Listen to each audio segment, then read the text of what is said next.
Assalamualaikum warahmatullahi wabarakatuh. Baiklah teman-teman semuanya, bagaimana kabarnya hari ini? Alhamdulillah, semoga kita semua dalam keadaan sehat walafiat. Jadi sekarang saya akan mencoba mengeluarkan beberapa ayat-ayat yang muncul di dalam VR SKB, yaitu tentang ayat-ayat populer. Yang pertama, sebagai pemanasan, coba kita lihat dulu ayat ini. Siapa yang sudah ingat ayatnya? Ya, betul.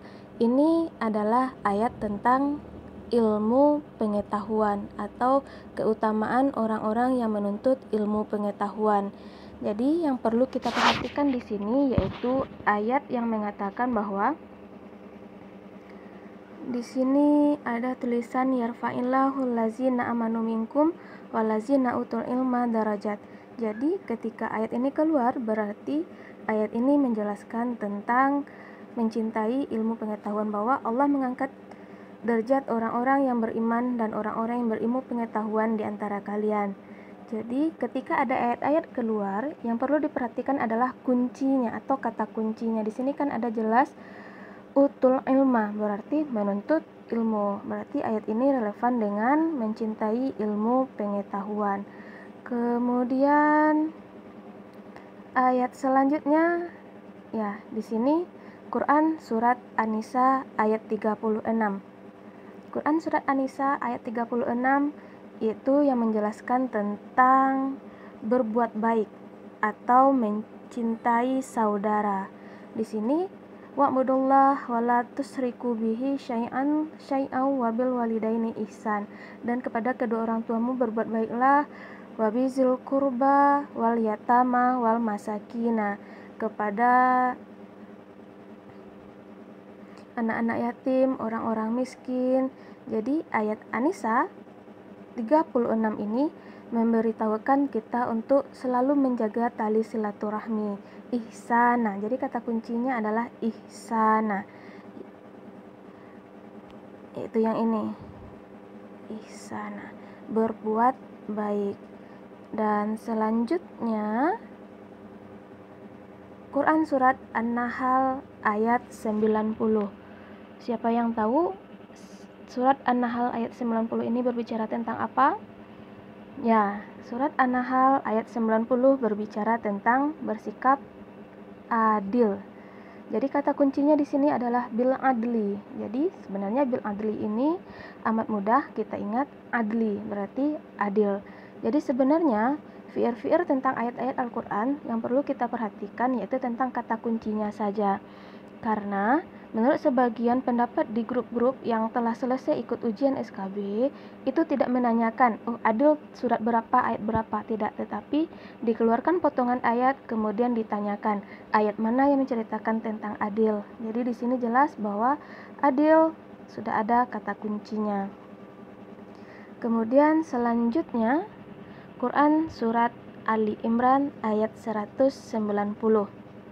Quran Ali Imran 190 ini sebenarnya agak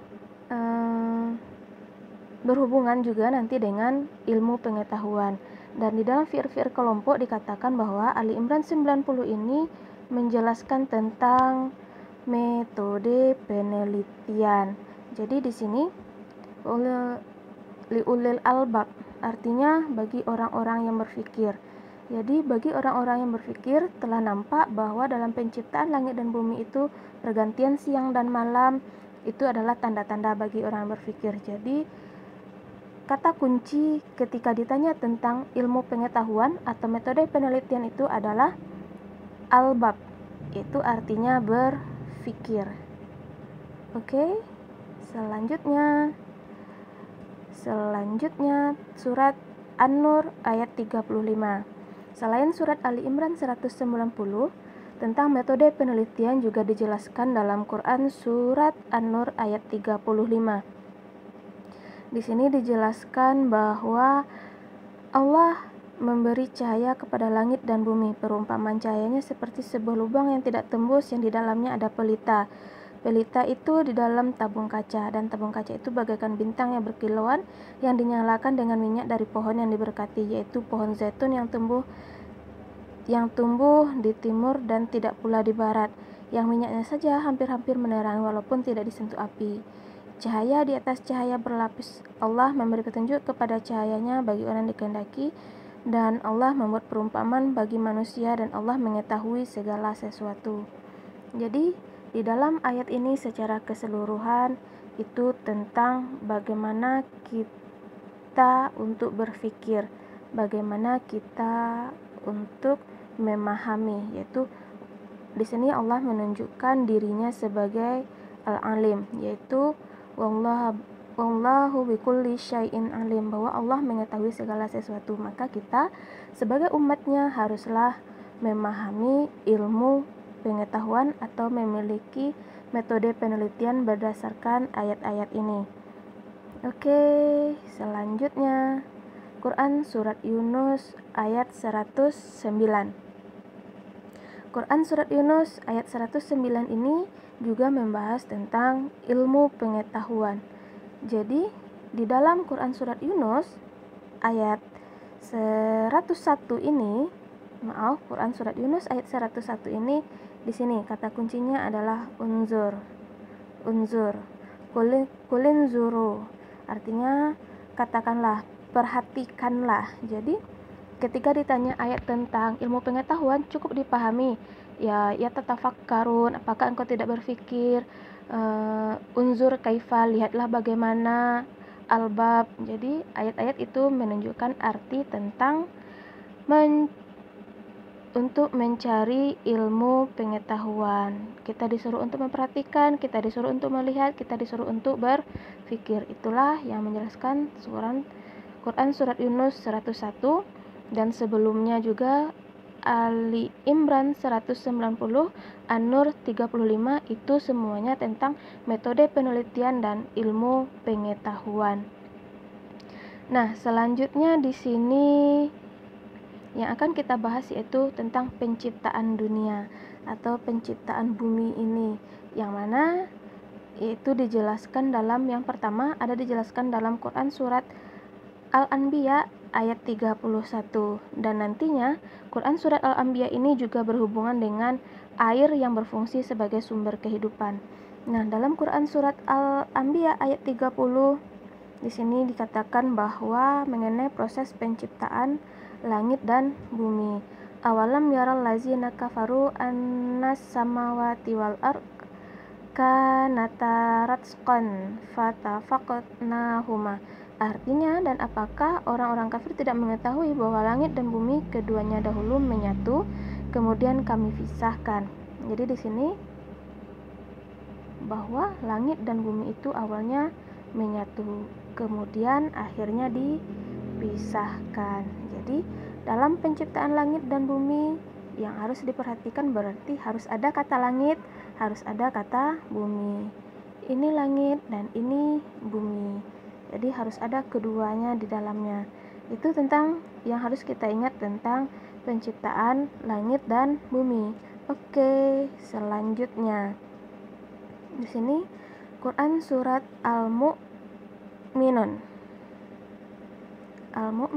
ayat 18. Ini juga tentang air. Sebagaimana di sini wa anzala minas samai, dan kami turunkan dari langit itu berupa air dengan ukuran-ukuran tertentu, dan kami jadikan air itu menetap di bumi. Jadi Quran Surat Al-Anbiya 30 dan Quran Surat Al-Mu'minun ayat 18 itu menciptakan tentang air, bagaimana Allah menurunkan air dari langit ke bumi, dari langit ke bumi, kemudian air itu berguna untuk seluruh kehidupan. Jadi kalau ditanya tentang air, fungsi air sebagai sumber kehidupan, mohon diingat di situ harus ada kata ma'an, air, yang artinya adalah air. Seperti surat Al-Anbiya ayat 30 tadi, ini minal ma'an artinya adalah air. Itu yang harus diingat. Selanjutnya Quran Surat An-Nahl ayat 66. Quran Surat An-Nahl ayat 66 ini menjelaskan tentang susu, yaitu susu yang keluar dari perut binatang. Jadi di sini dikatakan bahwa dan sungguh pada hewan ternak itu benar-benar terdapat pelajaran bagi kamu. La ibratan, yaitu pelajaran. Mana pelajarannya? Yaitu kami memberikan engkau minum dari apa yang ada di perutnya, fi butuni, dari perutnya, yang ada di antara kotoran dan darah, labanan, kotoran dan darah. Ini labanan. Jadi perut, yang keluar dari perut hewan di antara kotoran dan darah, yaitu susu. Jadi Quran Surat An-Nahl ayat 66 berbicara tentang susu. Nah, setelah itu mohon diingat-ingat lagi, yang harus diperhatikan adalah kata-kata kuncinya saja. Kata kuncinya saja. Oke. Kemudian selanjutnya Surat Yasin ayat 36. Quran Surat Yasin 36 menceritakan tentang proton dan neutron. Kenapa proton dan neutron sedangkan di sini tidak ada tulisan yang menjelaskan tentang proton maupun neutron?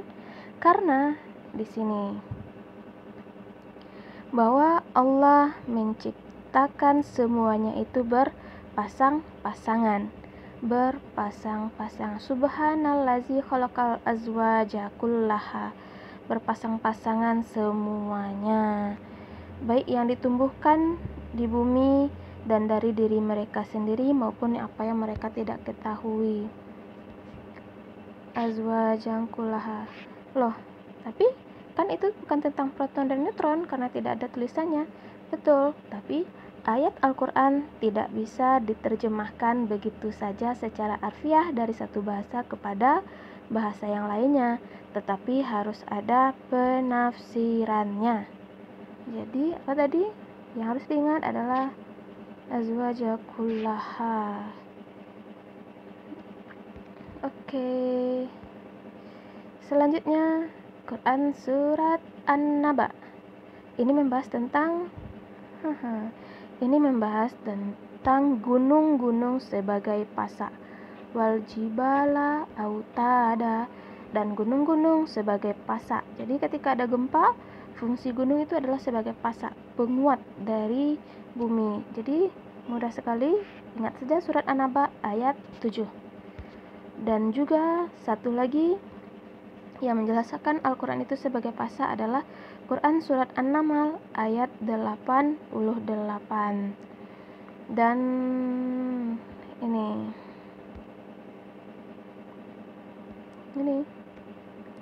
bahwa gunung itu berjalan. Gunung itu tidak berdiri saja. Karena gunung itu bergeraklah, makanya bisa menjadi pasak. Artinya gunung itu bisa mengikuti ketika gempa terjadi dan tidak diam di tempat. Bayangkan suatu bangunan yang diam di tempat itu akan mudah hancur. Tetapi karena sifat gunung itu berjalan, berarak, artinya gunung itu bisa menguatkan bumi. Bisa menguatkan bumi agar tidak hancur ketika terjadi gempa. Oke. Selanjutnya Quran Surat Al-A'raf ayat berapa ini? Ayat 55. Al-A'raf ayat 55.